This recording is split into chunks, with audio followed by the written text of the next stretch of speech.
Hi and welcome to Maths class. Today we're looking at solving equations with a pronumeral on both sides. So what does that mean? Well, we know that when we have an equation, we always have an equal sign in the middle, which kind of balances out our equation, okay?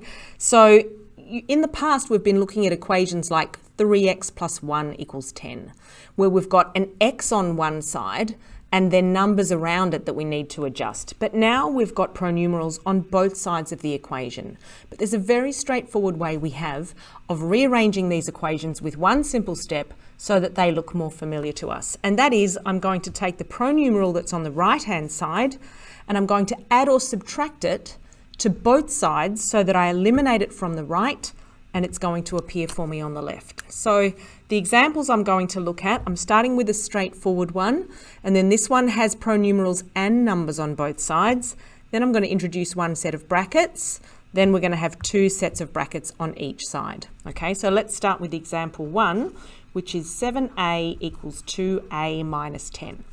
So as I said, what I want to do is add or subtract the pronumeral that's on the right-hand side of the equation so that I eliminate it from the right-hand side.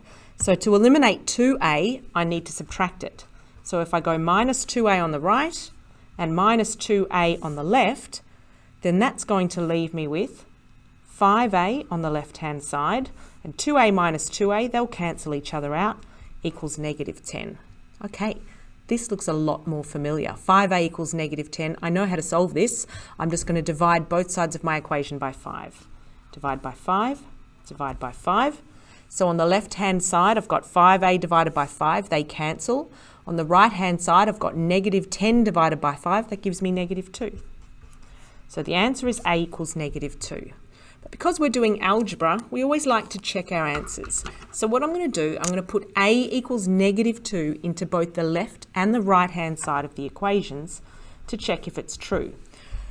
They should come out equal if I've found the right number. So the left is 7a. That's what I started with, the left side of the equation. So 7a, if I put a is negative 2 in there, gives me 7 times negative 2, which equals negative 14. Okay, so what do I get if I put a equals negative 2 into the right? The right that I started with was 2a minus 10. That was the right-hand side of my original equation. So I substitute in a is negative 2, giving me 2 times negative 2 minus 10. 2 times negative 2 is negative 4 minus 10, which equals negative 4 minus 10, negative 14. So the left side of the equation and the right side of the equation come out to the same number when a is negative 2, but only for a is negative 2. Check it with another number, like 1. 7 times 1 is 7 on the left. 2 times 1 is 2. Minus 10 is negative 8. 7, negative 8. Definitely not equal.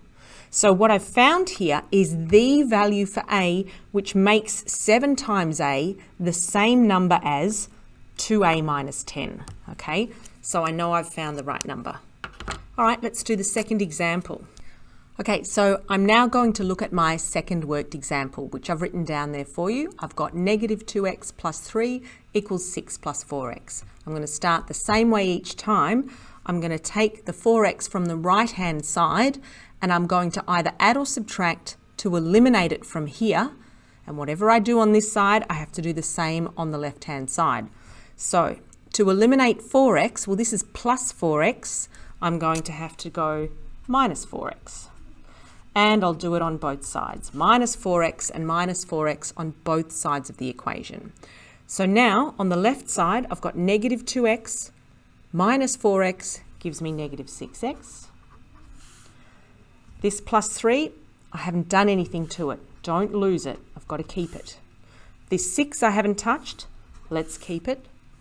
This plus 4x and this minus 4x comes to 0, and that was the whole point. The reason I decided to go subtract 4x here is so that those two would cancel out and equal nothing. So I've got no x's now on the right-hand side of the equation. This now looks like a normal two-step linear equation that I know how to solve. So the first thing I'm going to do now is I need to eliminate the plus 3 on the left-hand side so that I can have x all by itself on the left. So what's the opposite of adding 3? It's subtracting 3. And I need to do it on both sides once again. So on the left, I've now got negative 6x plus 3 minus 3 is nothing, equals 6 minus 3, which is just 3. Now I can divide both sides by negative 6. This is negative 6 times x. So in order to do the opposite of times, I need to divide by negative 6, divide by negative 6. They will cancel each other out. I'm left on the left-hand side with x, and on the right-hand side with negative 1/2, because 3 on 6 is the same as 1/2. Okay, let's check if we've got the right answer. When x is negative 1/2, I'm going to have, for x is negative 1/2, negative 2 times negative 1/2 is going to give me positive 1. And when I add 3, that's going to give me 4. Positive 1 plus 3 gives me 4. On the right-hand side, when I've got 6 plus 4x, 4 times negative 1/2 is going to give me negative 2. 6 plus negative 2 is going to give me 4. So I got the same number on both sides of my equation, so I know I've got the right answer. So let's do our third worked example. And there it is. 2 times t minus 1 has to be equal to 5 minus 4t. Now to solve this, all I'm going to do is first expand my bracket, and then that's going to give me that something that looks just like example 2. So I expand the bracket. Oh, that's going out of focus. Okay.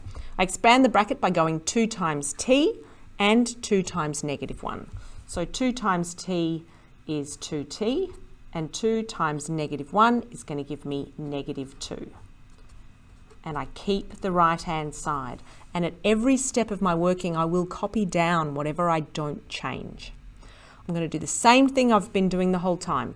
Take this pronumeral that's on the right and either add or subtract to eliminate it. Now this is negative 4t. So to eliminate negative 4t, I need to add 4t because that's the opposite. So I'm going to add 4t just so I can eliminate it. And as long as I do the same thing on the left-hand side, I'm allowed to. Remember, with algebra, you can do anything to your equation as long as you do exactly the same thing on both sides. So on the left-hand side, 2t plus 4t is 6t. Keep the minus 2 equals, keep the 5, I haven't touched that yet. Negative 4t plus 4t cancels and disappears. So now I've got 6t minus 2 equals 5, which we all know how to do. So what do I do to t in order to make it 5? I multiply it by 6, then I subtract 2, and then it should become 5. So I go backwards when I'm trying to undo it. The first thing I have to undo is the negative 2. So I go plus 2 and plus 2. So 6t minus 2 plus 2 just gives me 6t on the left. 5 plus 2 gives me 7 on the right. Last step, divide both sides by 6. So t is 7 over 6. Don't be tempted to change that to a mixed number. Do not pick your calculator up and work out 7 divided by 6. If it's a fraction that can be simplified, yes, simplify it, like we did in the previous example. 3/6 became 1/2. But this I'm going to leave just the way it is because it's perfectly correct. And finally, we've got one more worked example to do. So my last worked example is 2 times a plus 4 equals 5 times a minus 2. Same thing, I'm going to expand it first so I don't have my brackets to worry about. 2a plus 8 equals 5a minus 10.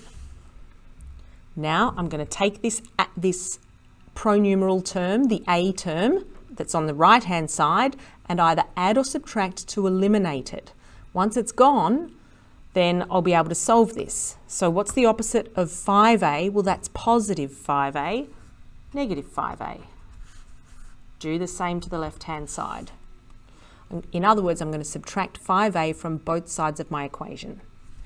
2a minus 5a gives me negative 3a plus 8 equals 5a minus 5a, nothing, they cancel each other out, minus 10.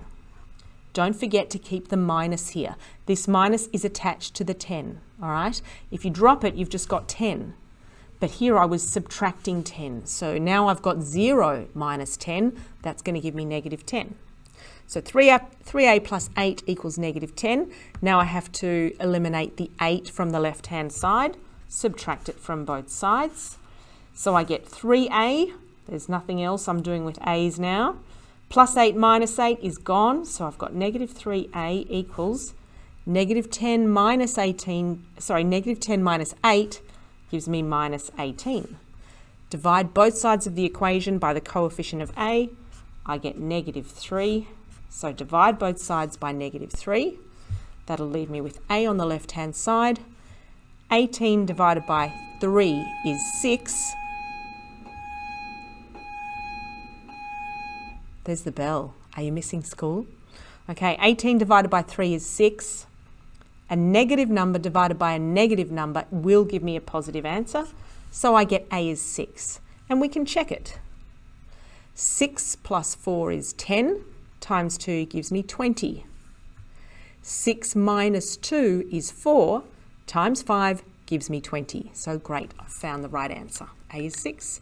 And that's the end of our video on solving linear equations that have a pronumeral on both sides of the equation.